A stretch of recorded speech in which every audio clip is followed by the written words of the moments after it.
Sikat na sikat siya noong kabataan niya at nakatanggap pa ng malalaking parangal sa pag-aartista, pero ngayon ay makikita mo na siya sa kalsada habang nagde-deliver ng mga package.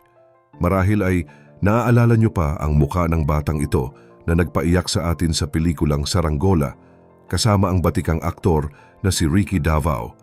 Siya si Lester Lyansang na isang famous Best Child Actor awardee, pero sa likod ng mga tropeyo at palakpakan ay isang kwento pala ng pagsisikap ang naghihintay sa kanya sa labas ng showbiz.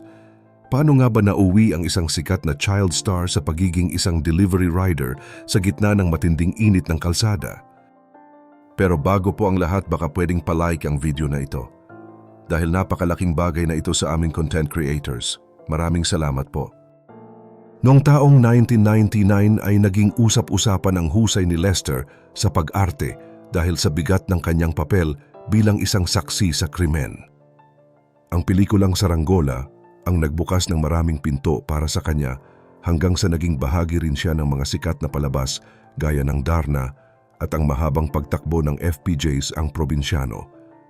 Pero gaya ng maraming tao ay hindi rin nakaligtas ang karera ni Lester noong tumama ang pandemya sa bansa. Dahil sa sunod-sunod na lockdown ay nahinto ang mga taping at nagsara ang mga bar kung saan siya rumaraket bilang isang drummer. Mas lalong bumigat ang sitwasyon noong tuluyang nagsara ang network na kanyang pinagtatrabahuhan, kaya bigla siyang nawalan ng sapat na kita para sa kanyang mga pangangailangan. Sa halip na panghinaan ng loob o umasa na lang sa mga ayuda, ay nagdesisyon si Lester na gamitin ang kanyang sariling motor para maging isang Lalamove rider. Para sa kanya ay walang puwang ang pagiging maarte o mapagmataas kahit na kilala siyang aktor ng madla. Ang mahalaga ay makapagtatrabaho siya ng marangal para mabayaran ang kanyang mga bayarin sa kuryente at pambili ng pagkain. Sa katunayan, ay madalas siyang makilala ng mga security guard sa mga subdivision kapag nagtatanggal siya ng helmet para mag-abot ng package. Marami ang nagugulat at nagtatanong kung bakit siya pumasok sa ganoong trabaho, pero palaging nakangiti lang si Lester habang sinasabi na trabaho lang naman ang pag-aartista at kailangang dumiskarte sa tunay na buhay. Hindi rin biro ang pinagdaanan niya sa kalsada dahil aminado si Lester na may trauma siya sa motor noon, pero hinarap niya ito para sa kanyang kabuhayan. Bukod sa pagde-deliver, ay marami pa siyang ibang talento na pinagkakakitaan, gaya ng pag-aayos ng mga gitara at pagiging isang session drummer sa gabi. Talagang hindi siya mapakali sa isang tabi dahil gusto niyang matutunan ang lahat ng bagay na pwedeng pagkakitaan basta legal at maayos. Pinatunayan niya na ang tunay na tagumpay ay wala sa dami ng fans o kasikatan, kundi nasa lakas ng loob na harapin ang anumang pagsubok ng hindi sumusuko. Sa likod ng mga ngiti ni Lester ay isang masakit na katotohanan tungkol sa kanyang pamilya. Hindi siya lumaki sa kanyang mga tunay na magulang at sa loob ng mahigit 40 taon, bilang na bilang sa daliri ang pagkakataong nakita niya ang kanyang ina. Inamin ni Lester na may dala-dala siyang tampo dahil pakiramdam niya ay hindi siya ipinaglaban noon. Kahit ganito ang sitwasyon, pinili niyang manatiling marespeto at nagpapadala pa rin ng tulong kapag Pasko o kapag kailangan ng kanyang ama. Ngunit ang pangungulila sa pamilya at ang biglang pagdagsa ng pera noong sikat na sikat pa siya ay nagdala sa kanya sa isang mapanganib na landas. Noong kabataan niya, dahil sa sobrang dami ng pera at maling barkada, nalulong si Lester sa ipinagbabawal na gamot. Inamin niya na umabot siya sa puntong gumagastos ng hanggang 70,000 piso sa loob lang ng isang araw para sa bisyo at pakikisama sa mga kaibigan. Akala niya noon ay hindi mauubos ang swerte, pero dumating ang oras na pati ang kanyang pag-iisip ay naapektuhan na. Nagsimula na siyang makarinig ng mga kakaibang tunog at naramdaman niyang hindi na siya normal. Dito niya na-realize na kung hindi siya hihinto ay tuluyan siyang malulubog o baka humantong pa sa mas masamang katapusan. Ang nakakabilib kay Lester, siya mismo ang nagdesisyong lumayo at magbagong buhay. Iniwan niya ang lahat, lumipat ng tirahan, at tinalikuran ng bisyo bago pa man maging huli ang lahat.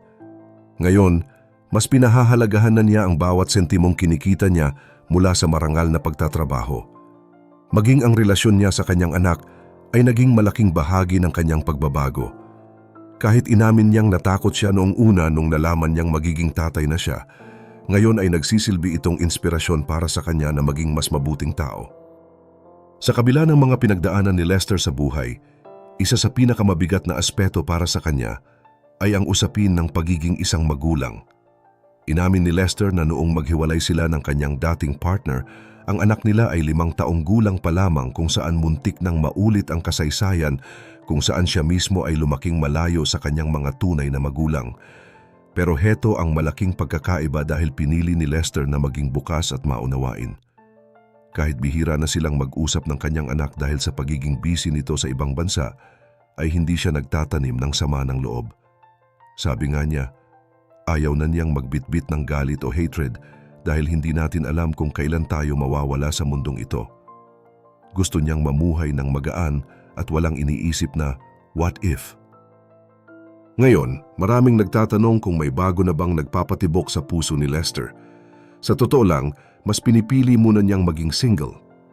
Aminado siyang nakakapagod ang dating scene ngayon na parang paulit-ulit lang ang proseso ng pagpapakilala at pagpapapogi.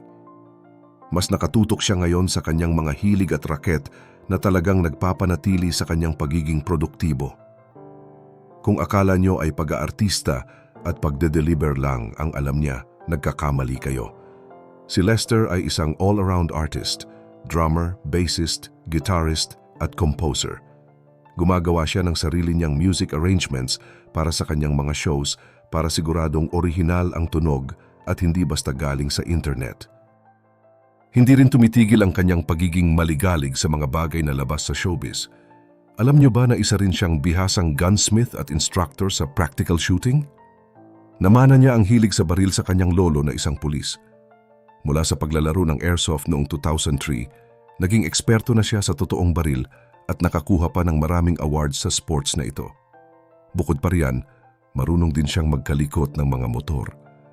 Para kay Lester, hindi siya pwedeng mapirme sa isang tabi lang. Kailangan ay palagi siyang may ginagawa para maramdaman niyang may bilang siya sa mundo. Isang mahalagang payo rin ang iniwan ni Lester para sa mga kasamahan niya sa industriya at sa mga taong nakakaranas ng biglang swerte sa pera.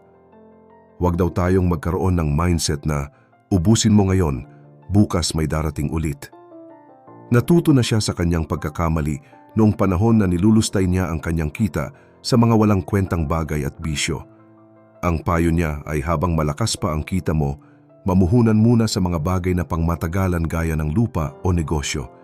Higit sa lahat, kilalanin ng mabuti ang mga taong nakapaligid sa inyo dahil hindi lahat ay totoong kaibigan.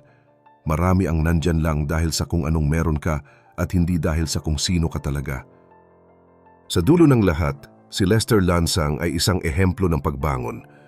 Mula sa pagiging sikat na child star, pagdaan sa madilim na yugto ng buhay, hanggang sa pagiging isang mapagkumbabang delivery rider at musician, pinatunayan niya na walang trabahong nakakahiya basta ito ay marangal. Ang mahalaga ay kung paano mo babaguhin ang sarili mo mula sa mga pagkakamaling nagawa mo. Isang inspirasyon ang kanyang kwento na kahit gaano man kagulo ang nakaraan ay laging may pagkakataon para sa isang mas maayos at mas payapang bukas. Kayo, mga kaalam, sa kwento ni Lester, alin ang mas higit na tumatak sa inyo? Ang kanyang katapangan na aminin ang kanyang mga pagkakamali o ang kanyang sipag na pasukin ang anumang trabaho para mabuhay ng marangal? Naranasan niyo na rin ba ang mawalan ng lahat pero mas pinili ninyong bumangon at magsimula muli? Ibahagi niyo naman ang inyong mga opinyon sa comment section sa ibaba dahil siguradong marami tayong mapupulot na inspirasyon sa isa't isa. Huwag rin kalimutang mag-like at subscribe para sa mas marami pang updates gaya nito.